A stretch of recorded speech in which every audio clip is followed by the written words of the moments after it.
2565 বুদ্ধাব্দ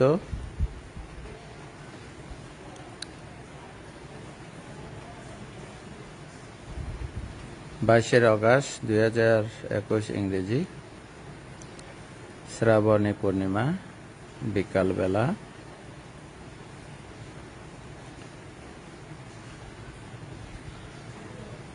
সকালবেলা পর্বতে অনেকক্ষণ প্রায় 2 ঘন্টা ধরে আলোচনা করেছি।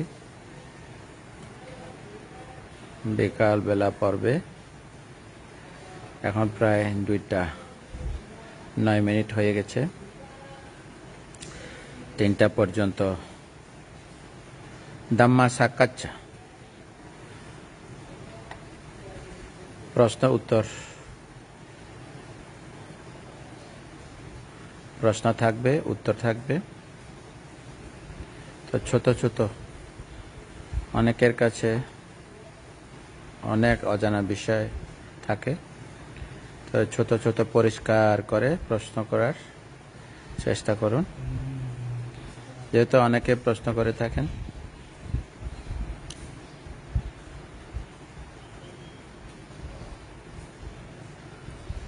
প্রশ্ন হতে হবে দানের বিষয়, শিলের বিষয়, ভাবনার বিষয়। ভাবনার মধ্যে যেহেতু বর্তমান সময়ে বিদর্শন ভাবনাটা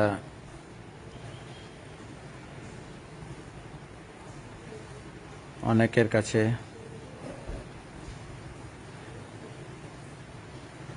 প্রায় পরিচিত হয়ে উঠেছে, সেজন্য এ দানশীল ভাবনার মধ্যে বিদর্শন এগুলি প্রশ্ন করে থাকলে সবার জন্য ভালো হবে মনে করি। তো ছোট ছোট প্রশ্ন করার শুরু করুন।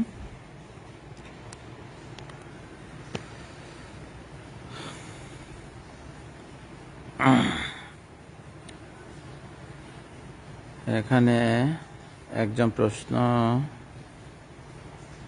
করছে, বুদ্ধিজম মেডিটেটর অর্থাৎ বৌদ্ধ সাধক আর কি। উনি প্রশ্ন করেছেন, পরম পূজনীয়, প্রশ্ন তো না দেখি, পরম পূজনীয় বান থেকে করজোরে নত শিরে শ্রদ্ধা চিত্তে বন্দনা জ্ঞাপন করছে, দ্বিতীয়বার তৃতীয়বার পর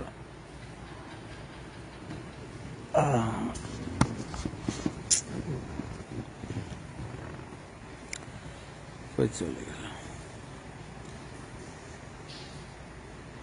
প্রশ্ন তো না, বন্দনা জানাচ্ছে। সুখী হোক।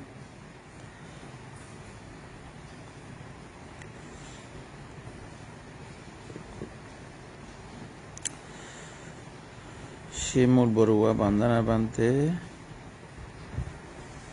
ভালো থাকুন। প্রশ্ন করুন, প্রশ্ন করুন।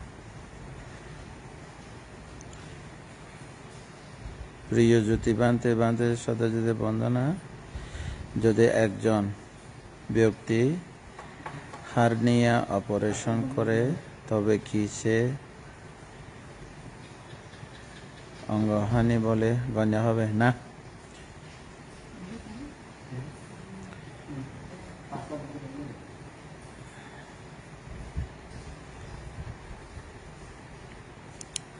জন্মগত হলে ধরে আর কি।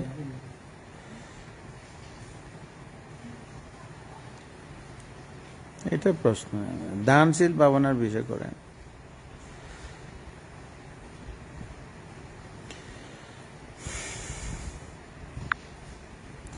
পরাজিকা ভিক্ষুকে যে কেউ কোনো কিছু দান দিলে উভয়ের মধ্যে কি ফল আসতে পারে? মেলিন্ডা প্রশ্ন পড়ুন। দুঃশীলকে দান দিলেও পুণ্য হয়।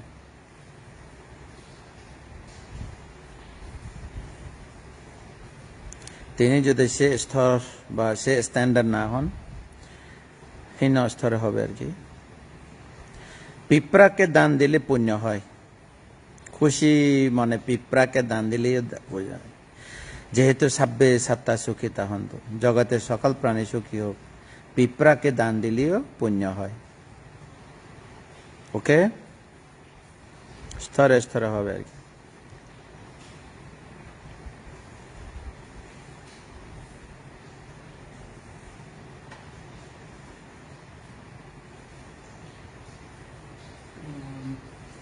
বাংলায় লিখতে চেষ্টা করুন। 5 মিনিটের মধ্যে 38 জন লাইক দিতে হবে 5 মিনিটের মধ্যে।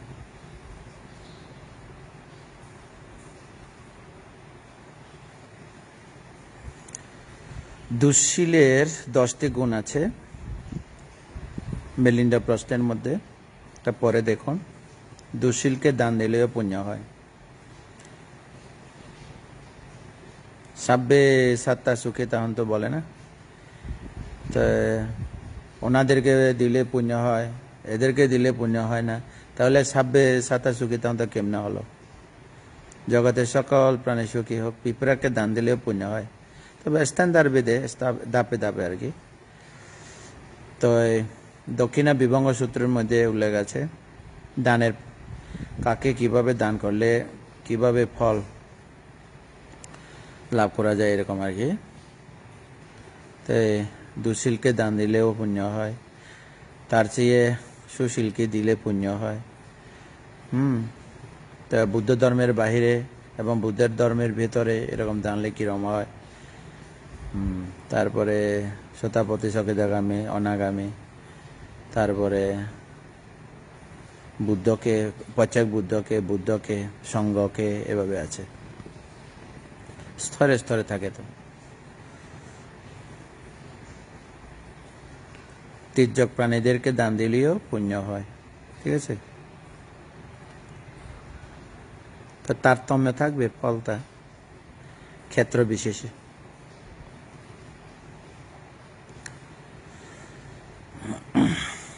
শান্তু ইউজি, বিয়ে না করার আগে শারীরিক সম্পর্ক করলে কি পাপ হবে না? কি হবে? সম্পর্ক করলে কি পাপ হবে?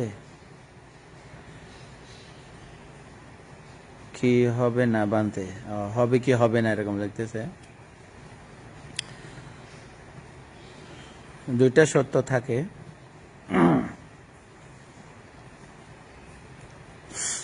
দুটা সত্য থাকে, সম্মতি সত্য, পরমার্থ সত্য। এখানে সম্মতি সত্যকে বলতেছি।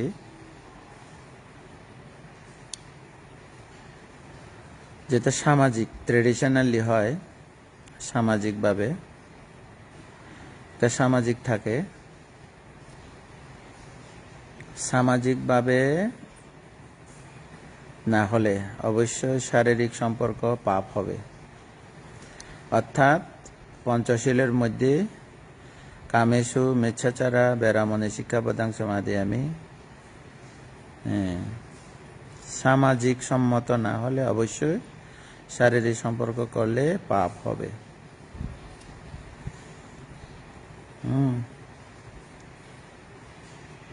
এটা সমাজ গ্রহণ করবে না। তো পাপের মধ্যে অনেক বিষয় থাকে ওখানে, কিরকম পুরুষ, কিরকম মেয়ে। তা আমরা দেখেছি 21 রকমে আছে এরকম, যেভাবে ব্যভিচার হয় আর কি। তো এখানে প্রশ্ন সংক্ষেপে, উত্তর সংক্ষেপে, অবশ্যই পাপ হবে।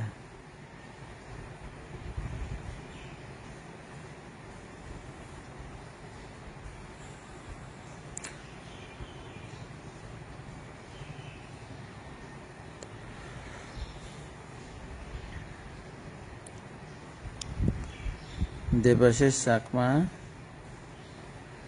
বন্দনা বানতে, ভালো থাকুন বন্দনা। আর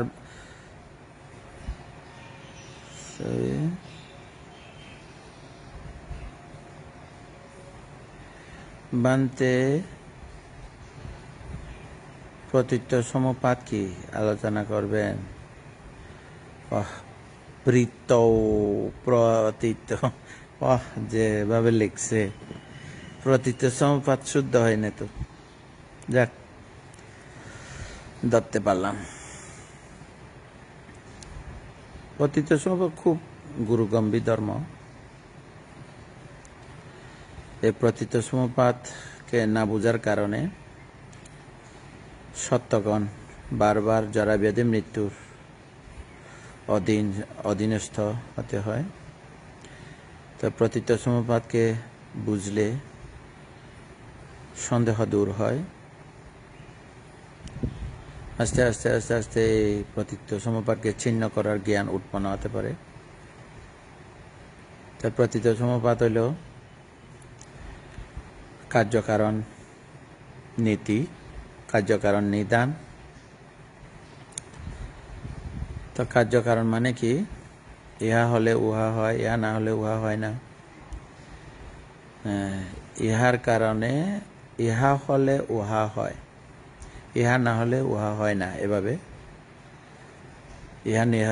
ইহা উৎপন্ন হলে উহা উৎপন্ন হয়, ইহা নিরোধে উহা নিরোধ হয়, এরকম।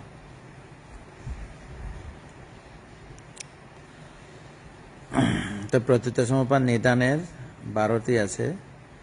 অবিদ্যা, অবিদ্যা হচ্ছে চতুরার্য সত্যকে না জানা। সংস্কার হচ্ছে পাপকর্ম সংস্কার, পুণ্যকর্ম সংস্কার, ধ্যান সংস্কার। ওখানে বলে পুণ্যাভি সংখারা, অপুণ্যাভি সংখারা, আনিন্দাভি সংখারা। পুণ্য অভিসংস্কার, পাপ অভিসংস্কার, ধ্যান অভিসংস্কার। প্রতীত্য সমপাত চক্রের মধ্যে আর কি। বিজ্ঞান হচ্ছে প্রতিসন্ধি বিজ্ঞান, যেটা মাতৃগর্ভে, অর্থাৎ যে কুলে বা অন্ধজ অর্থাৎ জলাশয় হয়, ডিম্বাশয় হয়, গর্ভাশয় হোক, উপপাতি হোক, জন্মগ্রহণের প্রতিসন্ধি বিজ্ঞান। তারপরে নাম রূপ, তারপর হচ্ছে সরায়তন, চক্ষু কর্ণ নাসিকা জিহ্বা ত্বক মন, তারপরে হচ্ছে স্পর্শ, তারপরে বেদনা, তারপরে তৃষ্ণা, তারপরে আসক্তি, কর্মভব, তারপরে এদের জন্ম জরা মরণ। এগুলো 12 প্রকার নিদান। এটা বই পড়তে হবে। কার্যকারণ নিদান খুব গুরুগম্ভীর দুর্বোধ্য বিষয়। এটাকে বারবার পড়তে হবে, বুঝতে হবে, এরকম আর কি। তো প্রতীত্য সমপাত না বুঝলে, প্রতীত্য সমপাতকে না বুঝলে পুরোপুরি বুদ্ধিস্ট ধরা যায় না, পুরোপুরি বুদ্ধিস্ট ধরা যায় না। বুদ্ধ ধর্মের ভিত্তি হল প্রতীত্য সমপাত। সুত পিতক সম্মত বুদ্ধ ধর্ম ভিত্তি হল প্রতীত্য সমপাত। তো প্রতীত্য সমপাত জ্ঞান রাখা ভালো আর কি। তো সংক্ষেপে একটা বলি প্রতীত্য সমপাত। প্রতীত্য সমপাত হচ্ছে বিশেষত নাম রূপের বিষয়। স্পর্শ, তো এটাকে একটা সূত্র আকারে বলি। এক সময় রাজগীরের মধ্যে বুদ্ধ উৎপন্ন হবার আগে ভারতে প্রায় ধর্ম প্রচারিত হয়ে গেছে। চতুর আর্য সত্য ছাড়া ধর্ম ছিল কয়েকজন, যেটা গণপরিষদের মধ্যে তারা নেতৃত্ব দেয় আর কি, ধর্মযাজক, পরিব্রাজক। সেখানে একজন উল্লেখযোগ্য হচ্ছে, উল্লেখ করার মতো এরকম, এটা হচ্ছে নিগ্রন্থনাথ। তার 500 জন শিষ্য ছিল। রাজগীরের মধ্যে পঞ্চপর্বত ছিল, পঞ্চপর্বত আছে, এখনো আছে। সে পর্বতের নিচে সে থাকতো। 500 জন। তারা কাপড় চোপড় ছিল না, উলঙ্গ সন্ন্যাসী বলে আর কি। তো অনেকদিন ধরে তারা, অনেকদিন বলতে সিদ্ধার্থ গৌতম বুদ্ধত্ব জ্ঞান লাভ বা গৃহ ত্যাগের আগে 25 বছর আগে তারা গৃহত্যাগ করেছিল। সে নিগ্রন্থনাথ গৃহত্যাগ করেছিল। তো বর্তমানে সে শিষ্য সহ এই রাজগীরে অবস্থান করে আর কি, 500 জন। তো শিষ্যদের মধ্যে বড় শিষ্য ছিল কাশ্যপ। হ্যাঁ, আচেলক কাশ্যপ, নাম হচ্ছে আচেলক কাশ্যপ। পালি ভাষায় আচেলেকা কাশ্যপা বলে, আচেলেকা কাশ্যপা।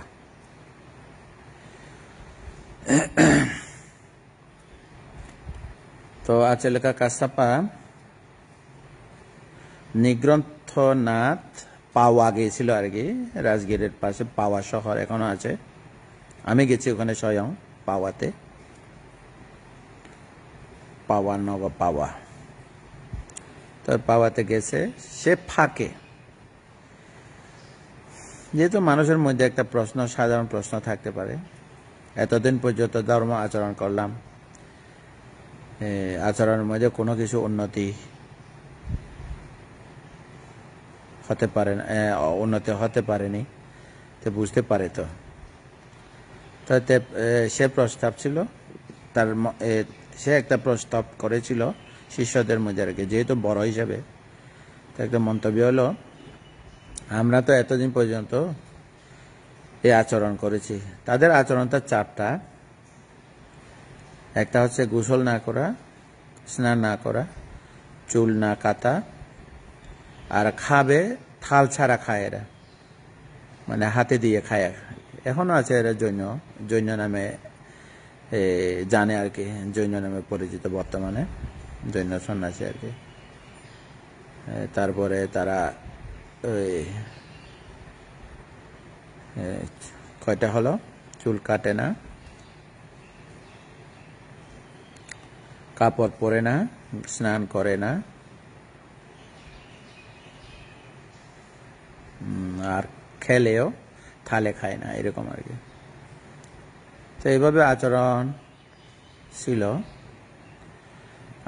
করেছিল, জ্ঞান লাভ করতে পারেনি।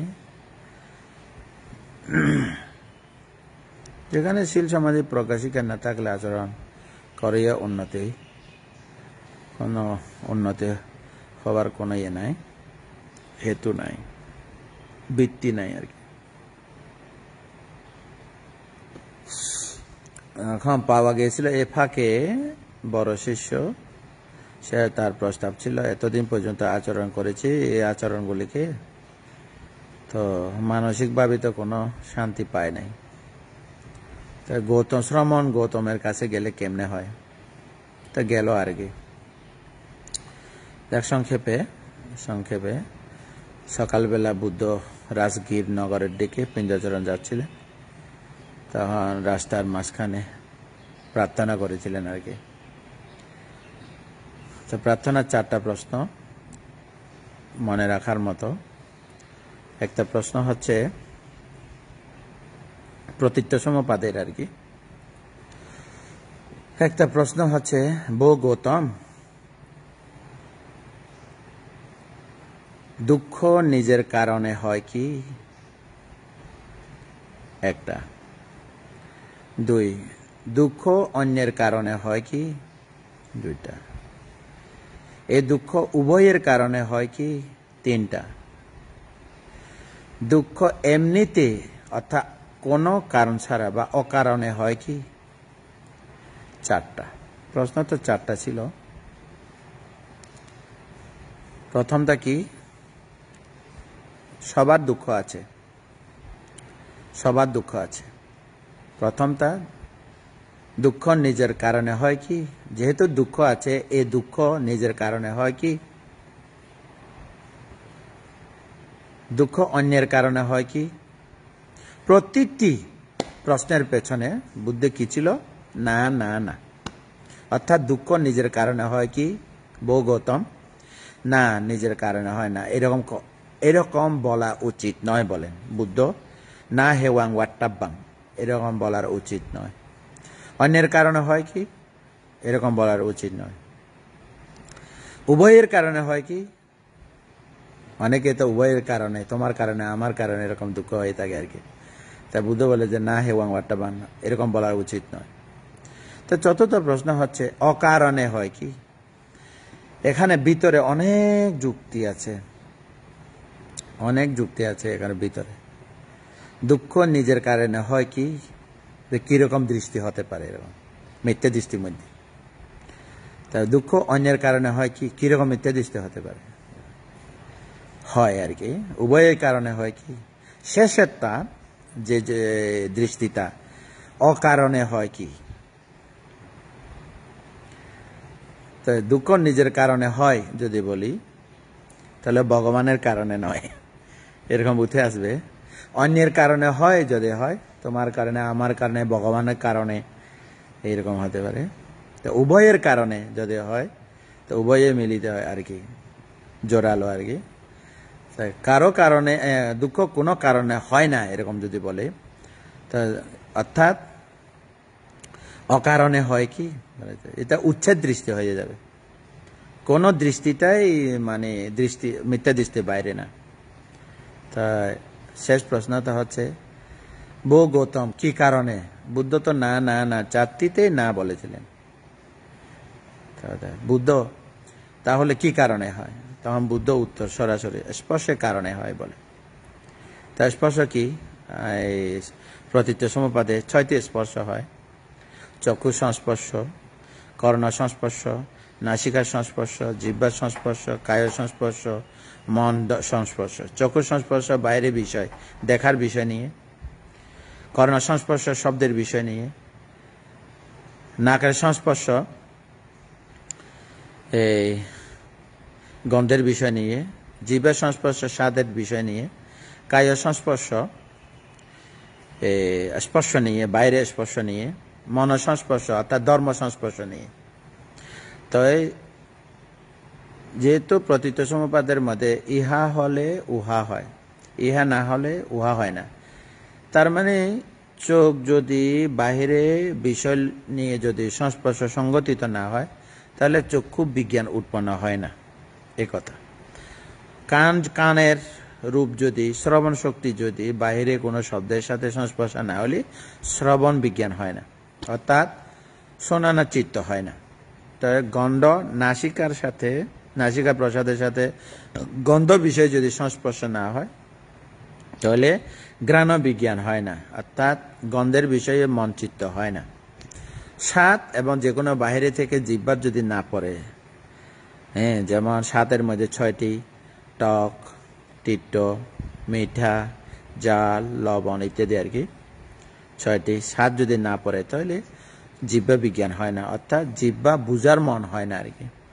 কায়ের মধ্যে বাহিরে কোনো নরম এবং শক্ত কোনো স্পর্শ যদি না হয়, তাহলে কায় বিজ্ঞান হয় না। মনের সাথে ধর্ম, ধর্ম বলতে পুরনো ঘটনাগুলি আর কি, পুরনো ঘটনাগুলি, অর্থাৎ মনের মধ্যে পুরনো ঘটনা যদি রিপিট না হয়, মনধারে, হৃদ বস্তুর মধ্যে মন আছে, মনধারের মধ্যে অতীত ঘটনাগুলি ভেসে উঠে। অতীত ঘটনাগুলি যদি মনের মধ্যে মনধারে যদি না উঠে, তাহলে মনোবিজ্ঞান হয় না। তাহলে বুদ্ধের উত্তর হচ্ছে স্পর্শ কারণে কি হয়, বেদনা হয়। বেদনা 3টি, সুখ বেদনা, দুঃখ বেদনা, উপেক্ষা বেদনা হয়। সুখ বেদনা সুখ অনুভূতি, দুঃখ বেদনা দুঃখ অনুভূতি, আর উপেক্ষা বেদনা এটা সুখও নয় দুঃখও নয়, তত্র মধ্যস্থতা বলে এটাকে। উপেক্ষা বেদনা সবই অনুভূতি। সুখের কারণে তৃষ্ণা হয়, দুঃখের কারণে শোক হয়, অর্থাৎ দুঃখের কারণে আরো দুঃখ হয়, উপেক্ষার কারণে মোহ হয়। তাই সুতরাং বুদ্ধের ভাষা হলো স্পর্শের কারণে বেদনা হয়, বেদনার কারণে তৃষ্ণা হয়, তৃষ্ণার কারণে আসক্তি, দৃঢ় আসক্তি উপাদান হয়। তো উপাদানের কারণে আর ছাড়তে পারছে না কায় বাক্য, কায় কর্ম বাক্য কর্ম, কায় সংস্কার বাক্য সংস্কার মন সংস্কার হয়ে যায় আর কি। তো সংস্কার যদি ধরে সংস্কার, অর্থাৎ কর্ম যদি ধরে কর্ম, কর্ম মানে কায় কর্ম বাক্য কর্ম মনোকর্ম হয়ে যায়। তাই কর্মের কারণে কর্ম যখন করে, নতুন করলে কর্ম, নতুন করলে কর্ম, পুরাণ হলে সংস্কার, সংস্কার জেগে উঠলে চেতনা, এভাবে রিসাইকেল হয়ে যায়। তো এখানে সরাসরি হচ্ছে ভব। ভব মানে কি, কর্ম উৎপন্ন হয়। কোথায় উৎপন্ন হয়, চক্ষু, কর্ণ, নাসিকা, জিহ্বা, কায়, মনের মধ্যে। কিভাবে উৎপন্ন হয়? চেতনা উৎপন্ন হয়। চেতনা উৎপন্ন হলে কায়িকভাবে কর্ম করে, বাচনিকভাবে কর্ম করে। মানসিক চেতনা উৎপন্ন হলে, চেতনা যখন মনকে জাগিয়ে দেয়, মন যখন জাগ্রত হয়ে যায়, তখন সে মন ভালো হোক খারাপ হোক মন্দ হোক সে কাজ করে। তো কর্মের কারণে, কর্ম তো কর্ম করে ফেলেছে, কর্মের একটা করার হেতু থাকে। লোভ হেতু, দেশ হেতু, মোহ হেতু, অলোভ হেতু, অদেশ হেতু, অম হেতু, পাপ পুণ্য। এই হেতুগুলি কি হয়?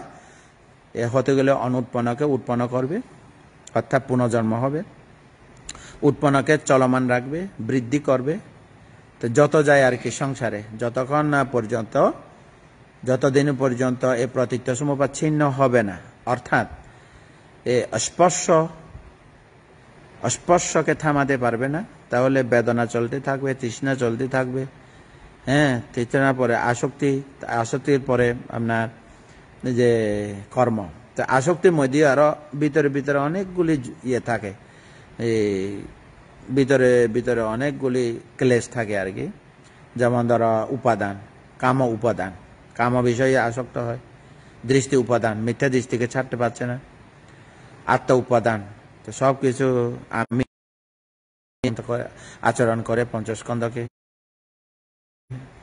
অর্থাৎ কাজ তো নিজেই করে না, অভিনয় করে, বাইরে থেকে নিজে করে, মনে করে, ধারণা করে, ভুল কনসেপ্ট অর্থাৎ রং কনসেপ্ট করে। তো ভিতরে তো আরেকটা হচ্ছে শীলব্রত, অর্থাৎ সঠিক আচরণ মনে করে এভাবে। আচ্ছা, তো এভাবে তো স্পর্শ কারণে কি হয়? বেদনা হয়। বেদনার কারণে কি হয়? তৃষ্ণা, কামনা বাসনা হয় আর কি। উপাদান, কাম উপাদান, দৃষ্টি উপাদান, আত্ম উপাদান করে। তো আবার আসছে, নেটওয়ার্ক ভালো নাই। তো যা হোক, স্পর্শ কারণে বেদনা, বেদনার কারণে আসক্তি, তৃষ্ণা, তৃষ্ণার কারণে আসক্তি, তারপরে কর্ম।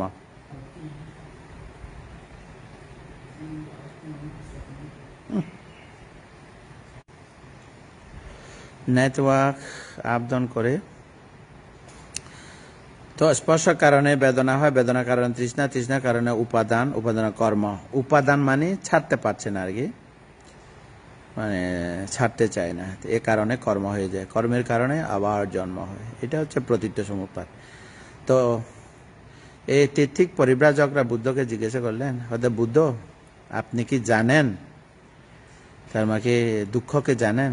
তা বুদ্ধ সরাসরি বললেন, দুঃখকে জ্ঞাত হয়ে, অর্থাৎ বৈশাখী পূর্ণিমা দিনে প্রতীত্য সমুপাতকে, বৈশাখী পূর্ণিমা রাত্রে 3 প্রহরে আর কি, সে বৈশাখী পূর্ণিমা রাত্রেই সমস্ত দুঃখ সত্যকে পুঙ্খানুপুঙ্খভাবে দর্শন করার পর দুঃখের কারণ সে তৃষ্ণাকে প্রহার করে দুঃখ নিরোধ নির্বাণকে প্রত্যক্ষ করার জন্য আর্য অষ্টাঙ্গিক মার্গ কৃতকরণীয় হয়েছেন। তো এই দেশনা শোনার পরে তারা 500 জন ছিল, আচেলকা কাশ্যপা বলে, আচেলক কাশ্যপ, আচেলক কাশ্যপ 500 জন।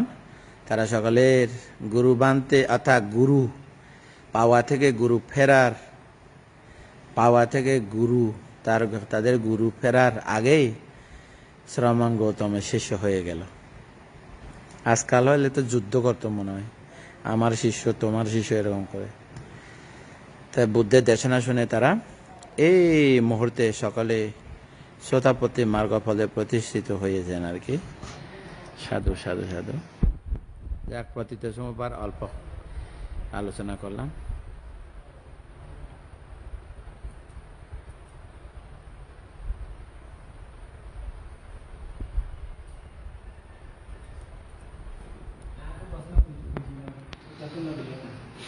আরে তুই কি প্রশ্ন করছিস?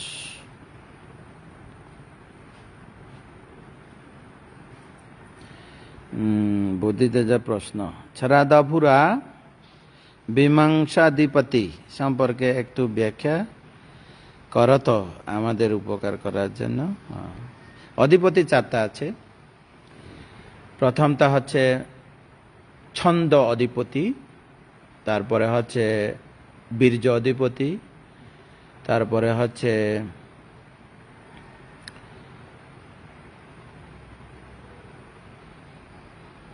স্যান্ডাধিপতি, উইরিয়াধিপতি, আর হচ্ছে বিমংসা অধিপতি,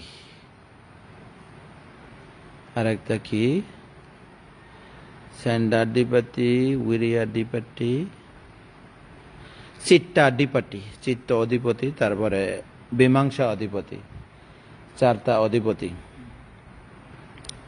তো বীর্য অধিপতি হচ্ছে বীর্য প্রধান, অধিপতি মানে প্রধান, প্রাধান্য আর কি, প্রধান প্রাধান্য। যেমন এই কৃতকরণীয় আর্য অষ্টাঙ্গিক মার্গ, শিল সমাধি প্রজ্ঞা মার্গ, শিলকে ভিত্তি করে যখন সম্যক ব্যায়াম, আর্য অষ্টাঙ্গিক মার্গের মধ্যে এই বীর্য অধিপতি হতে সম্যক ব্যায়াম,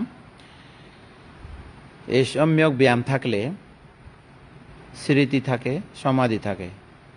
সম্যক ব্যায়াম, স্মৃতি এবং সমাধি সমন্বয় একটা ঘটে, সমতা, যেটাকে বলে সমতা কার্যক্ষমতা, অর্থাৎ একত্রিত যৌথভাবে যে কাজ শক্তিশালী হয়। তো এখানে বীর্য হচ্ছে প্রধান, প্রাধান্য প্রধান, অর্থাৎ বীর্যকে, হ্যাঁ, যখন বীর্য উঠবে তখন অলসতা জড়তা আসবে না, কামছন্দ আসবে না, জড়তা আসবে না, অলসতা জড়তা আসবে না, উদ্ধত্ত কুকৃতি আসবে না, সংশয় আসবে না।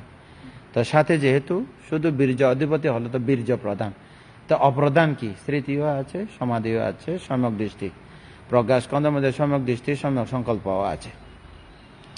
বলতে গেলে সম্যক প্রধানের সাথে স্মৃতি, সমাধি, সম্যক দৃষ্টি, সম্যক সংকল্প থাকে পঞ্চাঙ্গ মার্গের মধ্যে, কিন্তু প্রধান থাকবে বীর্য।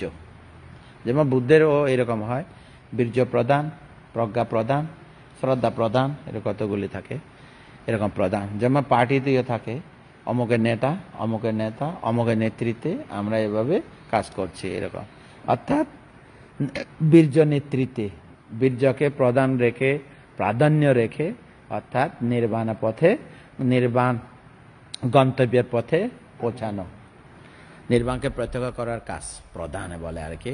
এটাকে বুঝতে হবে। উইরিয়াধিপতি বীর্যকে প্রাধান্য করে, অর্থাৎ আমার রক্ত মাংস শুকিয়ে যাক, বুদ্ধত্ব জ্ঞান লাভ না করা পর্যন্ত আমি এই আসন ত্যাগ করব না, এইরকম। এটা হচ্ছে বীর্য অধিপতি, অর্থাৎ বীর্য প্রাধান্য, অর্থাৎ অলস করে না আর কি, ভাবনা করলে অলস করে না, যে কোনো কাজ। এখানে তো বিশেষত ভাবনার বিষয় বলা হয়। উইরিয়াধিপতি অর্থাৎ বীর্য প্রাধান্য, আলসি করবে না। এভাবে যদি আলসি না করে, অলসতা জড়তা না থাকে, তাহলে সাতিপাতার নিয়মে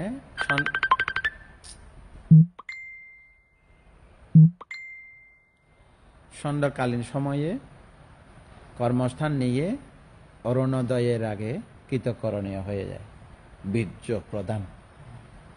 কিন্তু বীর্যকে প্রধান রাখলেও পেছনে কারা কারা আছে, স্মৃতি আছে, সমাধি আছে, প্রজ্ঞা আছে।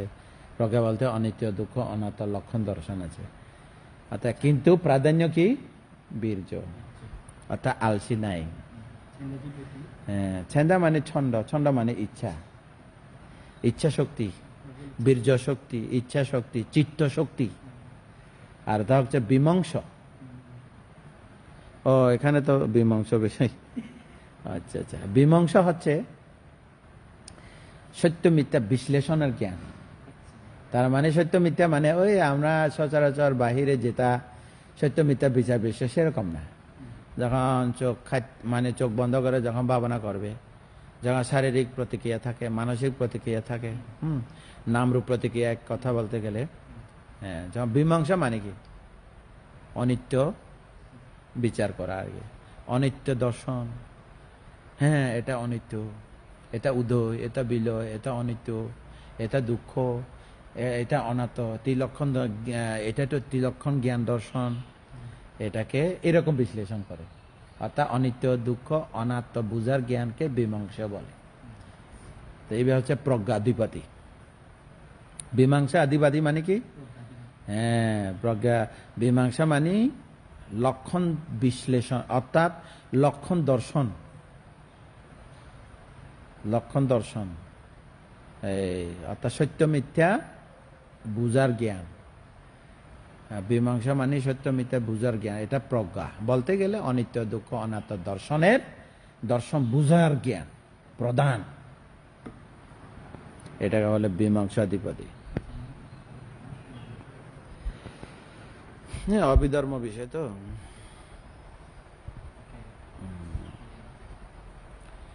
সময় প্রায় শেষ, 45 মিনিট হয়ে গেছে, 1 ঘন্টা থাকবো।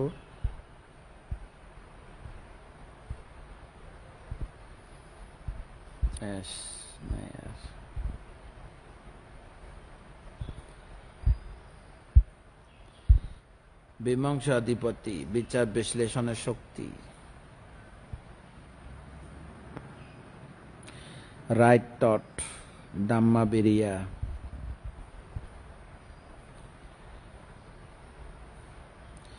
বন্দনা বানতে জুলু বড়ুয়া বন্দনা বানতে খাতে শুয়ে যদি মনকে অনিত্য ভাবনায় রত রাখা যায় তাহলে কি শীল ভঙ্গ হয় না?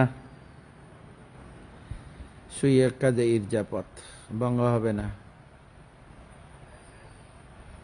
স্মৃতিতে থাকো, সদা স্মৃতিতে থাকো।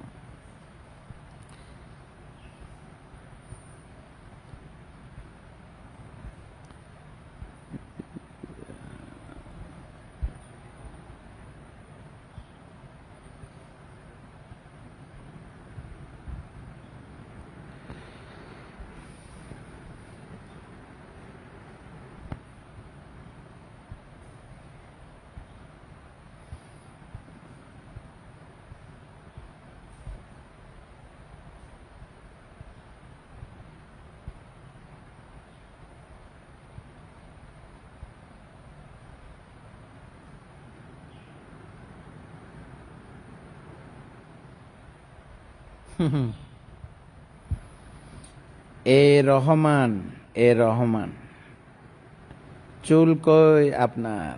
বাহ, চুল ব্লেড খেয়ে ফেলছে, ব্লেড। একটা প্রশ্ন হইল, চুল কই?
ভান্তে বিদর্শন ভাবনা শুরু কিভাবে করতে হয় যদি একটু ব্যাখ্যা করেন উপকৃত হব। কে ভাবনা করে? স্মৃতি। কাকে করে? সাতিপাট্টান। 4 সাতিপাট্টানে যে কোনো একটা বিষয়ে, অর্থাৎ কায়, বেদনা, ধর্ম, চিত্ত, যে কোনো বিষয়ে ভাবনা করা যায়, বিদর্শন ভাবনা করা যায়। তা বিদর্শন হলো বিশ্বব্যাপী দর্শন। কিভাবে দর্শন করবে? কায় অনিত্য দুঃখ অনাত্ম দর্শন, বেদনাকে অনিত্য দুঃখ অনাত্ম দর্শন, ধর্মকে অনিত্য দুঃখ অনাত্ম দর্শন, চিত্তকে অনিত্য দুঃখ অনাত্ম দর্শন হচ্ছে বিদর্শন। কে দর্শন করে? স্মৃতি, সম্যক স্মৃতি। কিভাবে দর্শন করে? বীর্যের সাথে, সমাধির সাথে, অর্থাৎ সম্যক ব্যায়াম, সম্যক স্মৃতি, সম্যক সমাধিকে গঠন করে আর কি। আনাপানা স্মৃতির মাধ্যমে দর্শন করা যায়। প্রথমে আনাপানা স্মৃতি করার পরে বিদর্শন করা যায়। কে দর্শন করে? স্মৃতি। কাকে দর্শন করে? সাথী পাঠানে যে কোনো একটা বিষয়ে। কোথায় দর্শন করে? সরায়তনে। কিভাবে দর্শন করে? উদয় বিলয়, অর্থাৎ বিদর্শন তো উদয় বিলয় থেকে শুরু হয়। তারপর অনিত্য দুঃখ অনাত্ম দর্শন আর কি। তো উদয় বিলয় দর্শনে কি হয়? অনিত্য দুঃখ অনাত্ম জ্ঞান উৎপন্ন হয়। তো অনিত্য দুঃখ অনাত্ম জ্ঞান উৎপন্ন হলে উপকার কি হয়? সন্দেহ দূর হয়। এই জন্য বিদর্শন করার আগে একটা পূর্বকরণীয় থাকে। দুটা জ্ঞান লাগবে। নাম কি, রূপ কি, নাম রূপকে জানতে হবে। নাম রূপ উৎপত্তি কারণকে প্রাথমিকভাবে জানতে হবে, অর্থাৎ প্রতীত সমুপাদকে বুঝতে হবে। তারপরে বিদর্শন ভাবনা করতে পারবে। প্রথমে নাম রূপ পরিচ্ছেদ জ্ঞান, অর্থাৎ নাম রূপ জানতে হবে, নাম কি, রূপ কি, এবং এর নাম রূপ কি কারণে উৎপন্ন হয়, উৎপত্তির কারণ আর কি, প্রত্যয় পরিগ্রহ জ্ঞান বলা হয় এটা। এই নামরূপ পরিচ্ছেদ জ্ঞান এবং প্রত্যয় পরিগ্রহ জ্ঞান যদি ভাবনা করার আগে যদি ধারণা থাকে, ভাবনাটা সুন্দর হয়। তা আন্দাজি বিদর্শন ভাবনা করলে হয় না। আগে বুঝতে হবে, আগে ধর্ম শ্রবণ করতে হবে। নামরূপ পরিচ্ছেদ জ্ঞান বিষয়ে ধর্ম শ্রবণ লাগবে, এবং নামরূপ উৎপত্তি কারণ প্রতীত সমুপাদ ধর্ম শ্রবণ করে রাখতে হবে। এই দুইটা ধর্ম শ্রবণ যদি থাকে অবশ্যই বিদর্শন করতে পারা যাবে, উপযোগী।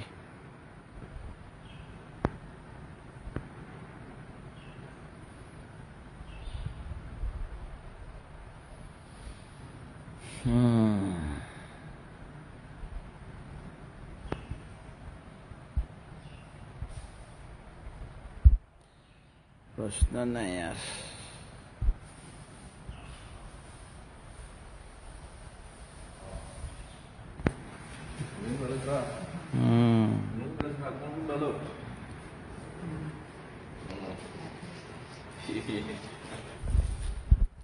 কোমর ব্যথা,